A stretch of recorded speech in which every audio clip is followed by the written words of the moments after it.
Please, Miss Harper. He's dying." Elizabeth dropped the milk pail, cream splashing across her worn boots as she spun toward the desperate voice. A man in expensive clothes stood in her doorway, cradling a small bundle against his chest. Blood stained his white shirt, and his hands trembled as he held what she now realized was a child. I don't understand," Betty stammered, her heart racing. "Who are you? What happened?" Count William Ashford's grey-blue eyes were wild with panic. "My name doesn't matter right now. What matters is that my son has been poisoned, and you're the only person within 50 miles who knows about healing herbs." Betty's hands moved before her mind could catch up, reaching for the child. The little boy couldn't be more than 3 years old, his face pale and lips tinged blue. She'd seen this before. Wolfsbane poisoning. "Bring him to the kitchen, quickly!" She ran ahead, grabbing jars from her mother's old medicine cabinet. "How long ago did this happen?" "An hour, maybe less." William's voice cracked as he laid his son on the wooden table. "Someone at the manor. Someone tried to kill him." Betty's hands worked frantically, mixing charcoal powder with milk. "Hold his mouth open." She looked up and froze. The man standing before her wasn't just wealthy. He was devastatingly handsome, with dark hair disheveled from riding hard, and a small scar across his left temple that somehow made him even more striking. "Why did you come here?" she whispered as she forced the mixture between the child's lips. "You could have gone to any doctor in Richmond." William's jaw tightened. "Because doctors ask questions. And because—" He hesitated, studying her face as if memorizing it. "Because 3 years ago, I made a promise to someone that if anything ever happened to my son, I would bring him to the Harper farm." "What promise? I've never met you before." The child suddenly convulsed, his back arching off the table. Betty pressed her hands to his chest, feeling for his heartbeat. It was there, but weak. "Your mother," William said quietly. "I made that promise to your mother." Betty's hands stilled. Her mother had been dead for 5 years. "That's impossible. Margaret Harper delivered my son, Miss Harper.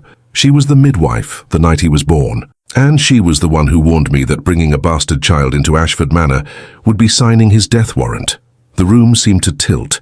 Betty stared at this stranger, who somehow knew her mother's name, who spoke of secrets and poison and promises she'd never heard of. "She told me," William continued, his voice breaking, "that if I ever needed someone to protect him, someone who would love him like their own, I should find her daughter. She said you had her gift with healing and her strength of spirit."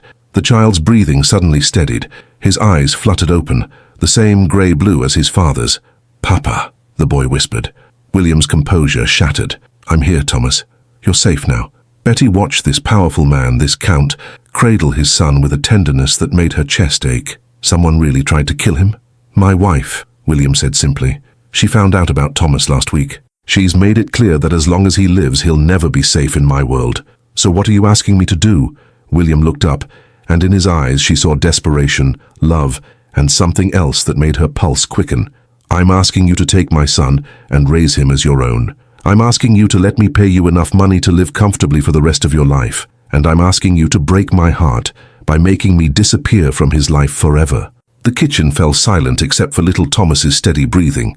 "And if I say no?" Betty asked, though she already knew she couldn't. "Then I'll ride away, and we'll both probably be dead by morning."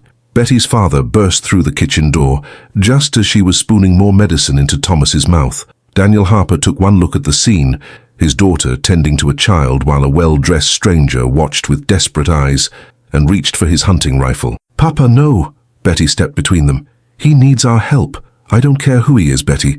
No good comes from men like that showing up unannounced." Daniel's weathered hands gripped the rifle tighter. "State your business, mister, then get off my land." William slowly raised his hands. "Mr. Harper, my name is Count William Ashford. I own the estate 15 miles north of here. I've come because your daughter just saved my son's life." "Ashford?" Daniel's eyes narrowed. "You're the one who's been buying up all the farmland around here, forcing good families out of their homes. That wasn't my doing. That was my wife's family, the Blackwoods. They believe expanding our holdings will—" "I don't care about your excuses." Daniel cocked the rifle. "You got 5 minutes to explain why there's a bleeding child on my kitchen table." William looked at Betty, silently asking permission. She nodded, her heart racing as she continued monitoring Thomas's pulse. 3 years ago I had an affair with one of our servants, a girl named Sarah who worked in the kitchens." His voice grew quiet. "When Thomas was born, my wife discovered the truth. She banished Sarah from the estate, but she was already sick with consumption. She died 2 weeks later. Betty felt tears prick her eyes. And you kept Thomas? I tried to. I told everyone he was an orphan I'd taken in out of charity. But last week, someone told my wife the real truth. William's hands clenched into fists. She gave me an ultimatum, send the boy away or she'd make sure he had an accident. So you came here? Daniel demanded. Your wife delivered Thomas, Mr. Harper. Margaret was there the night he was born. She was the one who suggested I might need to find him a safe home someday. Daniel's rifle slowly lowered. Maggie never told me about delivering any Count's baby. She made me promise never to tell anyone. She said if word got out that she'd helped with an illegitimate birth, it could ruin her reputation as a midwife. William's eyes found Betty's. But she also made me promise something else. She said if I ever needed someone to love that child unconditionally, I should find her daughter. Betty's breath caught. She said that? She said you had her gift for healing and her strength for protecting those who couldn't protect themselves. William stepped closer. She was right, wasn't she? You saved Thomas without even knowing who he was. Little Thomas stirred on the table, his color finally returning to normal. Papa, my tummy doesn't hurt anymore. That's because Miss Betty made you better, son. William's voice was thick with emotion. Thomas turned his big grey-blue eyes toward Betty. Are you an angel? Papa said angels help people who are hurt. Betty's heart melted completely. No, sweetheart. I'm just someone who wants to help you feel better. Can you be my mama angel? My real mama went to heaven and the mean lady at home doesn't like me very much. The simple words hit Betty like a physical blow. She looked at William and saw tears he was trying desperately to hide. Thomas, William said gently, remember what we talked about how sometimes papas have to make very hard choices to keep their little boys safe. Thomas nodded solemnly. You said bad people want to hurt me because I don't have a real mama anymore. That's right. And Miss Betty and Mr. Harper are good people, very good people. William's voice broke slightly. If they agree to take care of you, you'll be safe here. You can run and play and never worry about bad people again. Betty felt her father's eyes on her. Daniel Harper had raised 5 children, buried 3 of them to disease and accident, and knew the weight of what was being asked. How much money we talking about? Daniel asked bluntly. William reached into his coat and withdrew a leather pouch heavy with gold coins. $5,000 now. Another $5,000 every year for the next 15 years. Daniel nearly dropped his rifle. That's more money than this farm would make in 50 years. Your daughter would never have to work another day in her life if she didn't want to. You could expand the farm, buy more land, hire help. William's eyes stayed fixed on Betty. But more importantly, Thomas would have a mother who actually loves him. Betty looked down at the little boy who was studying her face with such hope it made her chest ache. Thomas, can you tell me what your favorite thing to do is? I like to read books about knights and dragons, and I like to help cook things. Sarah used to let me stir the soup. His face fell. But the mean lady said I can't do that anymore because dirty boys don't belong in kitchens. Betty's temper flared. Well, that's just silly. Some of the best cooks I know are boys. My brother Tommy used to make the most wonderful apple pies. Thomas's eyes lit up. Could you teach me to make apple pies? I could teach you to make all sorts of things. The words were out before Betty could stop them. William stepped forward. Miss Harper, I know this is an enormous thing to ask. You're young. You're not married. You have your whole life ahead of you. But I'm begging you, as a father who loves his son more than his own life, please give Thomas the childhood he deserves. Betty looked at her father, who nodded slowly. Then she looked back at William, and for just a moment, she forgot about the money, the danger, the impossibility of it all. All she saw was a desperate father and a little boy who needed love. If I say yes, she said quietly, what happens to you? Pain flickered across William's handsome features. I disappear from his life completely. It's the only way to keep him safe. But you love him. That's exactly why I have to let him go. The weight of sacrifice in his words made Betty understand something crucial. This wasn't a selfish man trying to abandon responsibility. This was a father making the ultimate sacrifice for his child's safety. But as she looked into William's grey-blue eyes, she realized something else, something that would complicate everything. She was already falling in love with both of them. 3 weeks had passed since Thomas came to live at Harper Farm, and Betty had never been happier. The little boy followed her everywhere like a devoted shadow, chattering about everything from cloud shapes to why chickens couldn't fly. She'd taught him to gather eggs, milk Bessie, and yes, make apple pies that filled the farmhouse with warmth and laughter. But tonight, everything changed. Betty was tucking Thomas into his new bed when the sound of galloping horses shattered the peaceful evening. Through the window, she saw torches blazing in the darkness, at least a dozen riders approaching fast. "Miss Betty, I'm scared," Thomas whispered, pressing against her side. "It's all right, sweetheart. Stay here and don't come out no matter what you hear." She kissed his forehead and ran downstairs, where her father was already loading his rifle. "Daniel Harper!" A woman's voice cut through the night like a blade. "Send out the boy and no one gets hurt." Betty's blood turned to ice. Through the window, she could see a woman in expensive riding clothes sitting atop a white horse, surrounded by armed men. Even in the torchlight, her beauty was undeniable. Golden hair, perfect features, and eyes like winter frost. "That's got to be the wife," Daniel muttered. Countess Victoria Blackwood Ashford dismounted with fluid grace, every movement calculated to intimidate. "I know you're in there, Mr. Harper, and I know you have something that belongs to me." Betty stepped onto the porch, her chin raised defiantly. "Thomas doesn't belong to anyone. He's just a little boy." Victoria's cold gaze swept over Betty with obvious disdain. "Ah, the farm girl playing mother. How quaint." She stepped closer, her voice dropping to a dangerous whisper. "Do you have any idea what you've gotten yourself into, girl? I know I'm protecting a child from a woman who tried to poison him." Victoria laughed, a sound like breaking glass. "Poison? Is that what William told you?" She gestured to her men. "Boys, tell Miss Harper what really happened to the kitchen maid who tried to blackmail my family." One of the riders spoke up. "Found her at the bottom of Miller's Creek, ma'am. Terrible accident, falling off that bridge in the dark." Betty's stomach lurched. You killed Thomas's mother."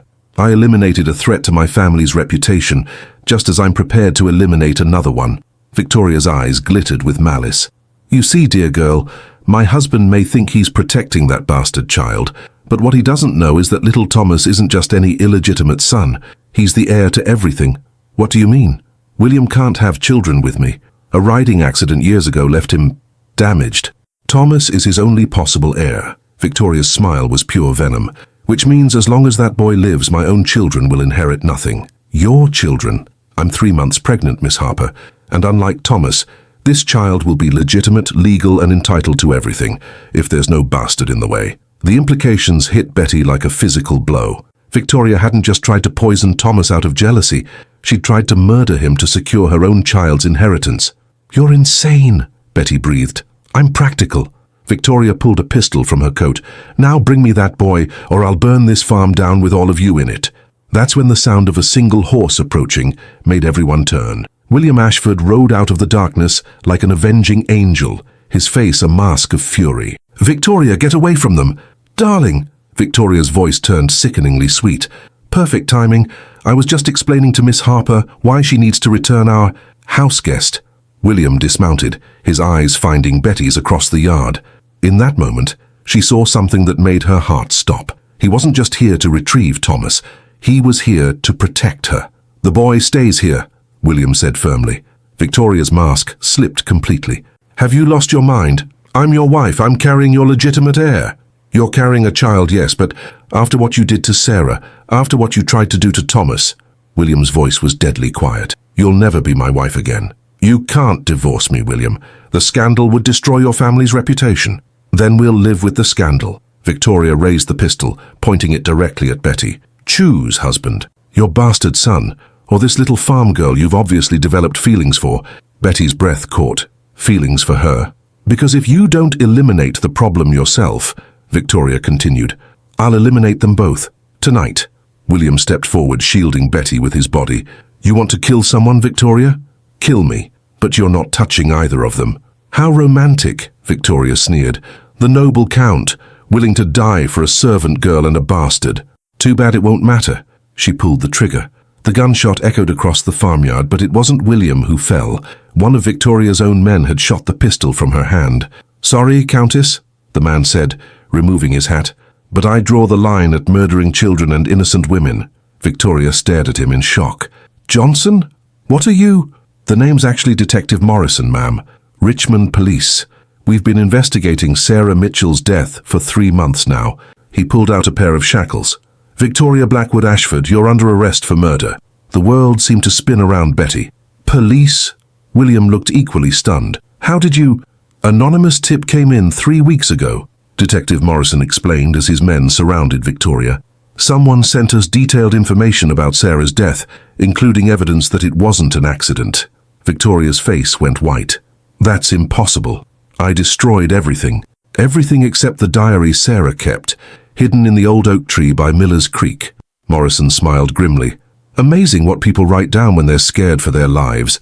As Victoria was led away in chains, screaming threats and obscenities, William turned to Betty with wonder in his eyes. You, he said softly, you sent that tip, didn't you? Betty's cheeks flushed. I may have done some investigating of my own these past weeks. Asked some questions in town about what really happened to Thomas's mother. You could have gotten yourself killed. Someone had to get justice for Sarah, and someone had to make sure Thomas would truly be safe. William stepped closer, close enough that she could see the emotion burning in his grey-blue eyes. Betty Harper, you are the most extraordinary woman I've ever known. Papa, Thomas's voice interrupted from the doorway. Is the mean lady gone? William scooped up his son, holding him tight. Yes, Thomas, she's never going to hurt anyone again. Thomas looked from his father to Betty. Does this mean Papa can stay and help us make more apple pies? Betty looked at William, her heart pounding with hope and possibility. Everything had changed in a single night.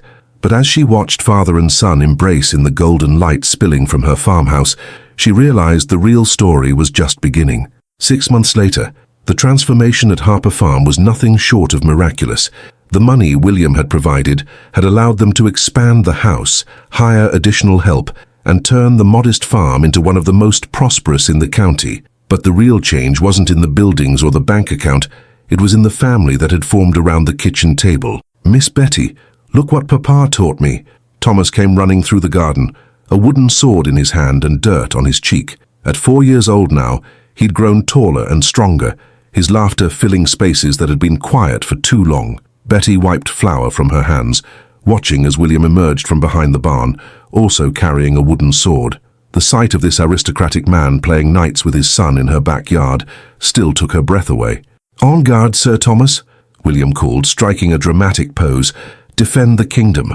Thomas giggled and charged, their swords clacking together in a choreographed dance that ended with William dramatically falling to the ground. I win! I win! Thomas cheered, then immediately knelt beside his father. Are you hurt, Papa? I didn't mean to defeat you so thoroughly.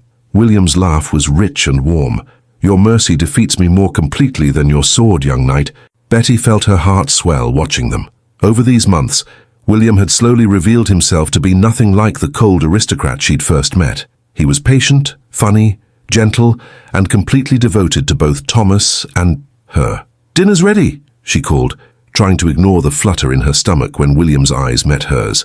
They'd been dancing around their feelings for months now. William stayed in the guest room her father had built, officially there to ensure Thomas's adjustment, but everyone knew the real reason he couldn't bring himself to leave. During dinner, Daniel Harper cleared his throat meaningfully. Betty, William and I had a talk today.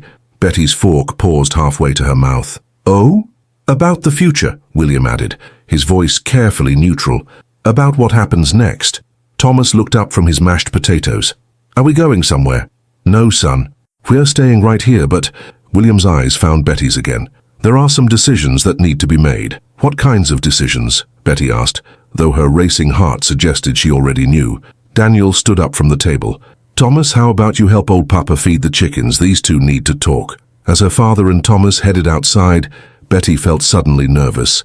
She'd imagined this conversation 100 times, but now that it was happening, she didn't know what to say. William moved to sit beside her, close enough that she could smell his cologne mixed with the honest scent of hay and sunshine. Betty, these past months have been the happiest of my life. They've been wonderful, she agreed softly. When I first brought Thomas here, I thought I was losing everything. My son, my chance at being a real father, any hope of a normal family. His hand reached for hers. I never expected to find something better. Betty's breath caught as his fingers intertwined with hers. But there's something I need to tell you. Something about why I really can't go back to my old life. Because of Victoria? Partly. But also because... He took a shaky breath. I'm not actually a count anymore. Betty stared at him. What do you mean? When Victoria was arrested, all her family's business dealings came under investigation. It turns out the Blackwoods had been using my title and estate for some very illegal activities, fraud mostly, but also extortion. William's voice was steady, but she could see the pain in his eyes. To avoid prosecution myself, I had to surrender the title and most of the estate to compensate their victims. So you're a man with a modest trust fund, a scandal-ridden reputation, and no prospects beyond what I can make with my own hands. Betty felt a laugh bubble up from her chest. William Ashford, are you telling me you're poor? Relatively speaking, yes. Good, she said firmly. Good? I was never interested in account anyway. I was falling in love with the man who played nights with his son and helped me milk cows when his back was turned. William's eyes widened. Falling in love? Betty felt heat flood her cheeks, but she pressed on. Past tense was wrong. I am in love. Completely. Hopelessly in love with a man who was willing to sacrifice everything for his child's safety. Betty, William's voice was rough with emotion. I'm also in love with Thomas, not just as someone I'm caring for, but as if he were my own son. She squeezed his hand. If that's presumptuous or... William silenced her with a kiss that was soft, desperate, and full of months of suppressed longing. When they broke apart, both were breathing hard. Marry me, he whispered against her lips. William, I know I have nothing to offer you now but my heart and my hands. I know you could do better than a disgraced ex-nobleman with a bastard son and a criminal wife in prison. Ex-wife, Betty corrected. The divorce was finalized last month, remember? Ex-wife, he agreed, smiling. But my point stands. You deserve better. Betty cupped his face in her hands. William Ashford, you listen to me very carefully. I don't want better. I want you. I want Thomas. I want Sunday mornings with flour in my hair and little boy laughter in my kitchen. I want to teach him to read and watch you teach him to be a good man. Even if it means scandal. Even if proper society never accepts us. Proper society never accepted me anyway. I'm a farmer's daughter, remember? William laughed, spinning her around the kitchen. Yes, you're a farmer's daughter who saved my son's life, solved a murder, and somehow made me believe in happy endings again. Is that a yes to the proposal? That's a yes to everything. Yes to marriage. Yes to being Thomas's mother. Yes to building whatever kind of life we want, regardless of what anyone else thinks. The kitchen door burst open, and Thomas ran in, followed by a grinning Daniel Harper. Papa, Miss Betty. Papa Daniel says you're getting married and I get to call Miss Betty Mama for real. Betty knelt down and opened her arms. Only if you want to, sweetheart. Thomas threw himself into her embrace. I've been wanting to call you Mama since the first day I met you. You smell like cookies and you sing pretty songs and you make Papa smile all the time. Over Thomas's head, Betty met William's eyes.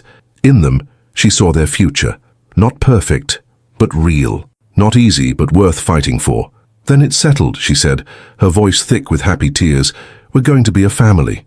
As William wrapped his arms around both of them, Betty realized that sometimes the best love stories don't start with fairy tale princes and glass slippers. Sometimes they start with desperate fathers, endangered children, and farm girls brave enough to fight for what's right. But they always end with love. The wedding was set for the first day of spring, but fate had other plans. 2 weeks before the ceremony, Betty was hanging laundry when she noticed a familiar figure riding up the dirt path. Her heart sank as she recognized Detective Morrison, his face grim and urgent. Miss Harper, he called, dismounting quickly. Where's William? I need to speak with both of you immediately. He's in the barn with Thomas. Detective, what's wrong? Morrison's expression was grave. Victoria escaped from prison 3 days ago. We think she's headed this way. Betty's blood turned to ice. How is that possible? She had help. Turns out some of the Blackwood family connections run deeper than we thought. We've got men searching, but... He paused as William emerged from the barn, Thomas on his shoulders. Detective Morrison? William's face immediately went pale. What brings you here? Papa, who's the serious man? Thomas asked innocently. William lifted his son down gently. Thomas, go inside and help Miss Betty start lunch. Papa needs to talk to the detective. After Thomas disappeared into the house, Morrison delivered the devastating news. Victoria had not only escaped, but had been seen in Richmond the night before, asking questions about the Harper farm. There's more, Morrison continued. She's not alone. She's traveling with Marcus Blackwood, her cousin. He's the one who helped finance her escape, and he's got his own reasons for wanting the boy dead. What reasons? Betty demanded. With Victoria in prison and her child lost to miscarriage, Marcus stands to inherit the remaining Blackwood fortune, but only if there are no other potential heirs. Morrison's voice was heavy. Legal or illegal, Thomas represents a threat to that inheritance. William ran his hands through his hair. So now we have 2 people who want my son dead. 3, actually. Victoria hired a professional killer, man named Silas Kane. He's been tracking you for weeks. The words hit like physical blows. Betty felt the world spinning around her. What do we do? She whispered. You run, Morrison said simply. Tonight, as far and as fast as you can. I can give you maybe a 6-hour head start before they realize you're gone. William shook his head. I won't spend the rest of my life running. Thomas deserves better than a life in hiding. Then we make a stand, Betty said quietly. Both men turned to look at her, surprised by the steel in her voice. Betty, no, this isn't your fight. The hell it isn't. Her eyes blazed with determination. Thomas is my son now. You're going to be my husband. This farm is our home. I'm not letting anyone drive us away from the life we've built. Miss Harper, Morrison protested, these people are killers. And I'm a woman who's fought off wolves, survived 3 harsh winters, and single-handedly ran this farm when my father was sick with pneumonia. Betty's chin lifted defiantly. I'm not afraid of Victoria Blackwood. That evening, as the sun set behind the hills, they prepared for war. Morrison had positioned his men around the property, but everyone knew the real confrontation would come down to the 4 adults protecting 1 innocent child. Betty tucked Thomas into bed with extra care, singing his favorite lullaby twice. Miss Betty, Thomas said sleepily, why does everyone look so worried today? Sometimes grown-ups have to deal with difficult things, sweetheart, but Papa and I will always keep you safe. I know. You're the bravest mama in the whole world. The simple words nearly broke her heart.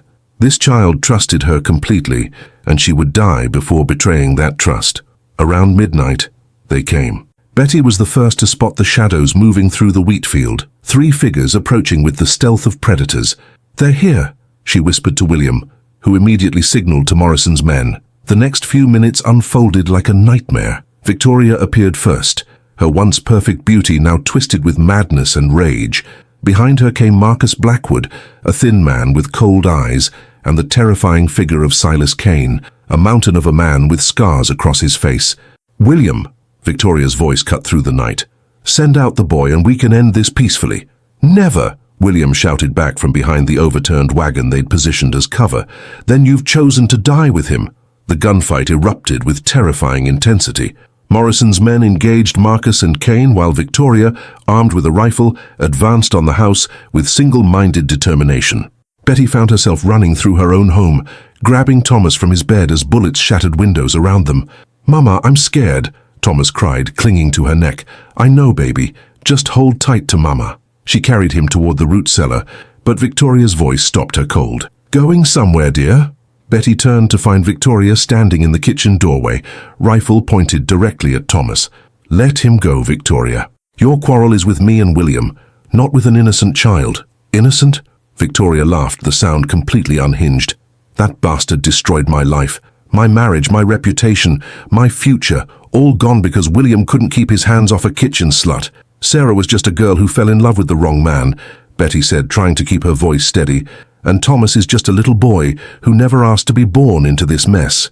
He's an obstacle to be removed. Victoria raised the rifle, but Thomas suddenly wriggled out of Betty's arms. Don't hurt my mama, the 4-year-old shouted, standing in front of Betty with his small arms spread wide. For a moment, Victoria hesitated. Looking down at this brave little boy defending his adoptive mother, something flickered across her face. Doubt, regret. That moment of hesitation was all William needed. He appeared behind Victoria like an avenging angel, disarming her with one swift motion. The rifle clattered across the floor as he pinned her against the wall. It's over, Victoria. No, she screamed, struggling wildly. You don't understand. He'll inherit everything. My child is dead, but his bastard lives. It's not fair. Life isn't fair, William said quietly, but that doesn't give you the right to murder children. Outside, the gunfire had stopped. Through the broken window, Betty could see Morrison leading Marcus Blackwood away in shackles. Kane lay motionless on the ground. As additional police arrived to take Victoria into custody, she turned to Betty with one final venomous look. You think you've won? You think this story ends happily? She laughed bitterly. Wait until that boy grows up and learns the truth about what his father really is. Wait until he realizes his precious mama is nothing but a farmer's daughter who got lucky. Betty looked down at Thomas, who was still clinging to her skirts, and then at William, whose eyes held nothing but love and admiration for her courage. "You're right, Victoria. I am just a farmer's daughter who got lucky." Betty's smile was radiant despite the chaos around them. "I got lucky enough to find a family worth fighting for." As Victoria was dragged away, still screaming threats, Thomas tugged on Betty's dress. "Mama, is the bad lady gone forever now?" Betty knelt down and gathered him into her arms. "Forever and always, sweetheart." William joined them, wrapping his arms around both of them as police swarmed the farmhouse. "Is everyone all right?" Detective Morrison asked, approaching with concern. "We're perfect," Betty said, and realized with wonder that it was absolutely true. The nightmare was over. Their real life could finally begin. Spring arrived at Harper Farm like a benediction, washing away the last shadows of winter and the dark memories of that terrible night. The wedding ceremony took place in the apple orchard, surrounded by blossoms that seemed to dance in the warm breeze. Betty stood before the makeshift altar her father had built, wearing her mother's wedding dress that had been carefully altered to fit. The ivory silk gleamed in the dappled sunlight, but it was her radiant smile that truly made her beautiful. William waited for her in his best suit, not the elaborate finery of a count, but the honest clothes of a man who had found his true purpose. When their eyes met across the small gathering of neighbors and friends, the rest of the world seemed to fade away. "Dearly beloved," Pastor Williams began, but his words were nearly drowned out by Thomas's excited whisper. "Papa's getting married to Mama. For real." Gentle laughter rippled through the crowd as Betty reached down to take Thomas's hand, making him part of the ceremony instead of just a witness. "William," she said, when it came time for personal vows, her voice clear and strong. "6 months ago I thought I was just helping a stranger and his sick child. I never imagined I was finding my family." William's eyes glistened with unshed tears. "Betty, you saved more than Thomas's life that day. You saved mine too. You taught me that love isn't about titles or wealth. It's about choosing to stand by each other no matter what storms come." "And Thomas," Betty continued, looking down at the little boy who was practically vibrating with excitement, "you taught me that the best families aren't born, they're chosen. I choose to be your mama, today and always." "I choose you too, Mama," Thomas declared, earning another wave of laughter. When Pastor Williams pronounced them husband and wife, William's kiss was gentle, reverent, and full of promise. But it was Thomas who stole the show, whooping with joy and declaring, "Now we're a real family." The celebration lasted well into the evening. Detective Morrison, who had become an unexpected friend, raised a toast to the Harper Ashford family, proof that sometimes justice and love arrive at exactly the same moment. As the last guests departed, Betty found herself standing in her kitchen, their kitchen now, watching William help Thomas with his bedtime routine. The sight of her new husband patiently listening to their son's prayers made her heart overflow. "God bless Mama Betty and Papa William and Grandpa Daniel and all the chickens and Bessie the cow, and please keep the bad people far away forever and ever. Amen." "Amen," William echoed softly, tucking the covers around Thomas. "Papa, are you going to live here forever now?" "Forever and always, son. And Mama Betty will never have to be sad or scared again." William's eyes found Betty's over Thomas's head. "Never again. I promise." After Thomas fell asleep, Betty and William walked hand in hand through their moonlit garden. The transformation of the farm was visible everywhere. New fences, expanded fields, a chicken coop that was the envy of the county. "Do you ever regret it?" Betty asked quietly. "Giving up your title, your old life?" William stopped walking and turned to face her, his hands framing her face in the silvery light. "Betty Ashford," he said, savoring her new name. "I spent 32 years being someone I was supposed to be. These past months with you and Thomas are the first time I've ever been who I wanted to be." "And who is that?" "A husband, a father, a man who earns his living with honest work and goes to sleep every night knowing he's exactly where he belongs." 3 months later, life had settled into a rhythm that felt like a dream made real. William proved surprisingly adept at farm work, his aristocratic hands learning to milk cows and mend fences with determination and good humor. Thomas thrived in ways that broke Betty's heart with joy. He'd grown 2 inches, learned to read simple words, and developed the kind of confidence that came from being unconditionally loved. The scandal of their marriage had provided gossip for exactly 6 weeks before something more interesting captured the county's attention. Most neighbors had come to appreciate William's willingness to help with barn raisings and harvest time, while Betty's reputation as a healer and Thomas's charm won over even the most skeptical. But the real proof of their happiness came on a warm July afternoon, when Betty felt a familiar flutter in her stomach and realized their family was about to grow again. She told William that evening, as they sat on the porch swing, watching Thomas chase fireflies across the yard. Another baby. William's voice was soft with wonder. "Are you happy?" Betty asked, suddenly nervous. "Happy?" William swept her into his arms, spinning her around the porch. "Betty, I'm ecstatic. Thomas is going to be the best big brother." "You really think so?" "Are you kidding? He's been asking for a baby brother or sister since the wedding. He wants someone to teach all the things you've taught him." When they told Thomas the news, his reaction was everything they'd hoped for and more. Really? A real baby, growing in Mama's tummy. His eyes were wide with wonder. "Really?" Betty confirmed. "Can I help take care of it? Can I teach it to make apple pie and milk Bessie and read stories?" "You can help with all of those things," William assured him. Thomas threw his arms around both of them. "This is the best family in the whole world." As autumn painted the hills in brilliant colors, Betty often found herself marveling at the unexpected turns life could take. A year ago, she'd been a spinster farmer's daughter, with little hope of marriage or children. Now she was a wife, mother, and expectant mother again, surrounded by more love than she'd ever dared dream possible. The final test came when a letter arrived bearing the Ashford family seal. William's estranged brother Robert had written to inform them that their father was dying and wished to meet his grandson before it was too late. "We don't have to go," William told Betty as they discussed the invitation.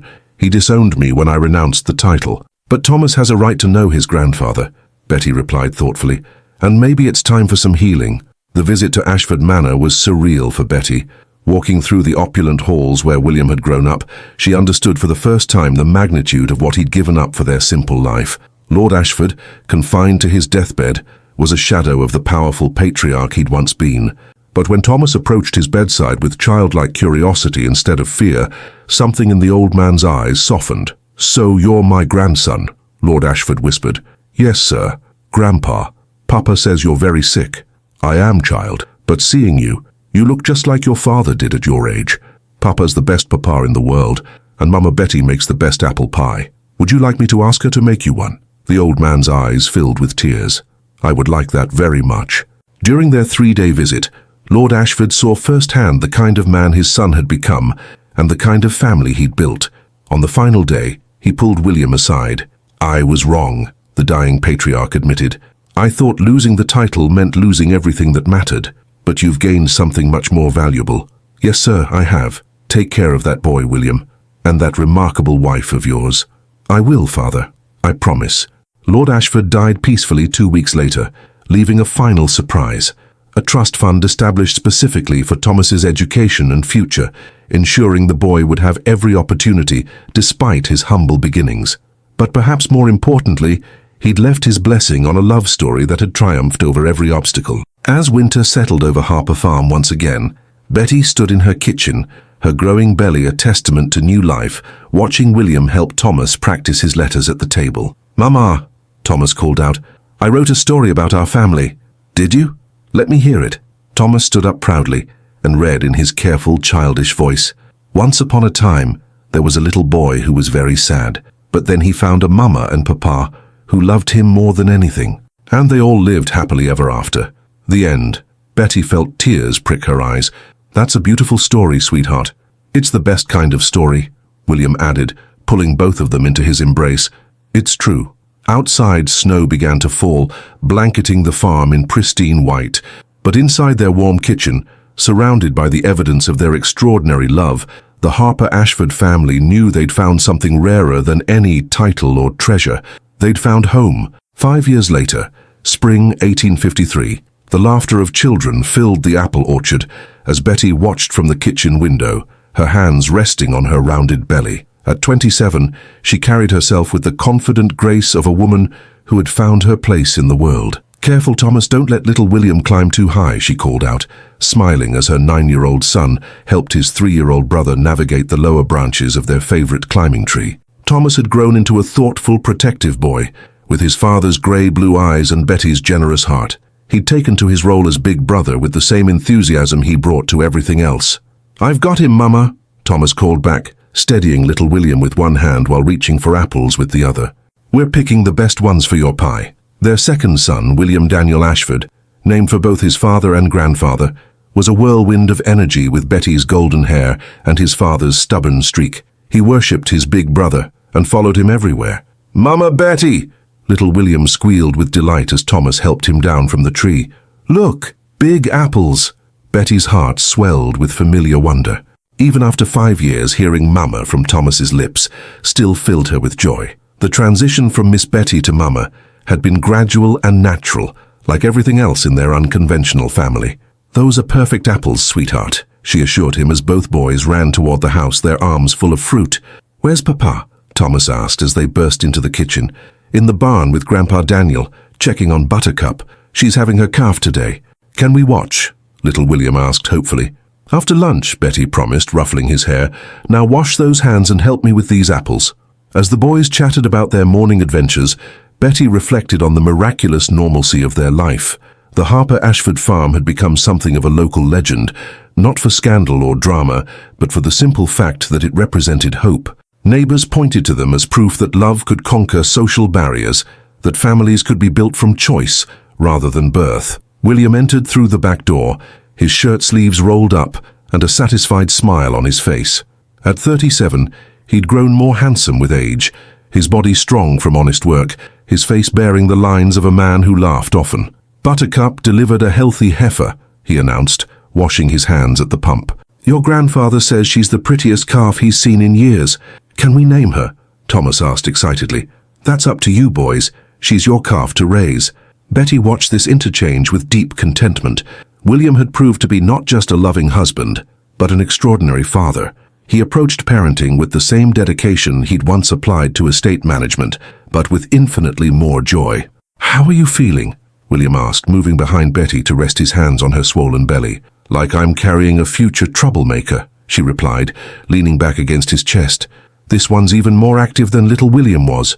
"Perhaps it's a daughter this time," he murmured against her ear. "Would you like that?" "I'd like whatever God blesses us with, but I admit, the thought of a little girl with your eyes and spirit is rather appealing." Thomas looked up from the apple he was peeling. "If it's a sister, can we teach her everything we know?" "Of course, son, that's what families do." After lunch, as the boys helped their father with farm chores, Betty found herself on the front porch with her father, watching the organized chaos of their daily life. "You happy, daughter?" Daniel Harper asked, rocking slowly in his favorite chair. "Happier than I ever thought possible, Papa. Your mama would be proud. You turned out exactly like she hoped. Strong, loving, and wise enough to know a good man when you saw one." Betty smiled, remembering her mother's gentle wisdom. "Sometimes I wish she could have met Thomas and little William and this new baby." "Oh, she knows them," Daniel said confidently. "Somewhere up there she's watching over all her grandchildren and smiling."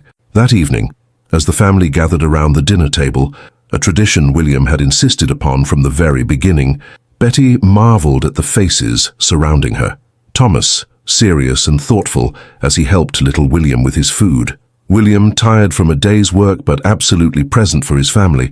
Her father, content in his role as beloved grandfather. "Tell us a story, Mama," little William demanded as Betty tucked him into bed. "What kind of story?" "The one about the scared little boy and the brave farm lady." Betty smiled.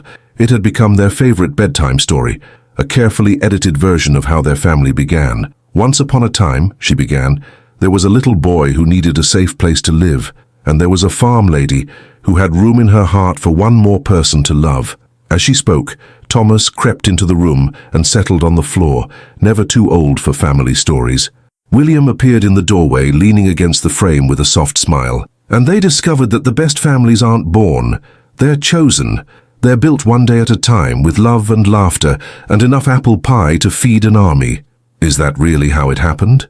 Thomas asked, though he'd heard the story dozens of times. "That's exactly how it happened. Sometimes the most beautiful stories are the true ones." After the boys were asleep, Betty and William walked hand in hand through their moonlit garden. The spring air was soft and sweet, carrying the scent of apple blossoms and the promise of summer. "Do you ever wonder," Betty asked, "what would have happened if you'd never come to our farm that day?" "Never," William replied firmly, "because I refuse to imagine a world without you and Thomas in it. Even when things get difficult, when the baby comes and we have 3 children to manage, when the farm demands more than we can give." William stopped walking and turned to face her, his hands gentle on her shoulders. "Betty Ashford, do you remember what you told me on our wedding day? that the best families are chosen. I remember. Every single day, I wake up and choose you again. I choose Thomas. I choose little William. I choose this life we've built together. His voice was thick with emotion. And tomorrow, when our daughter is born— Daughter? Call it father's intuition. When our daughter is born, I'll choose her too, because that's what love is, Betty. It's not a feeling that happens to you. It's a decision you make every day to put someone else's happiness before your own. Tears blurred Betty's vision. How did I get so lucky? We both got lucky. But more than that, we both chose to fight for our luck when it came. 6 weeks later, Sarah Margaret Ashford made her entrance into the world with a determination that promised she would be a force to reckon with. Thomas and little William were immediately smitten with their tiny sister, appointing themselves her official protectors. "She's perfect," Thomas whispered, gently touching her tiny fist. "She looks like Mama." "But she's got Papa's stubborn chin," Betty observed with a laugh. William cradled his daughter with the same reverence he'd shown Thomas on that first desperate night. "Sarah Margaret, you are loved beyond measure, and you have the best big brothers in the world to watch over you." As the sun set over Harper Farm, Betty looked around at her family, her chosen, fought-for, miraculous family, and realized that their story had become something even more beautiful than she'd dared to dream. It had become a legacy. Years later, when Thomas was grown with children of his own, he would tell them about the night their grandfather rode to Harper Farm and changed all their lives. He would talk about the importance of choosing love over fear, family over status, and hope over despair. But on this perfect spring evening, with baby Sarah sleeping peacefully in her father's arms and little William curled against his mother's side, the Harper Ashford family was simply living there happily ever after, one chosen day at a time. "Thank you," Betty whispered to the gathering twilight, her gratitude encompassing everything: the struggles that had brought them together, the love that had sustained them, and the future that stretched ahead like an unwritten fairy tale. Sometimes, she reflected, the most extraordinary stories begin with the simplest words, "Please help me." And sometimes, if you're very brave and very lucky, they end with the most beautiful words of all, "Welcome home." What do you think of this story? Leave a comment and give it a like if it moved you. Share it so more people can see it.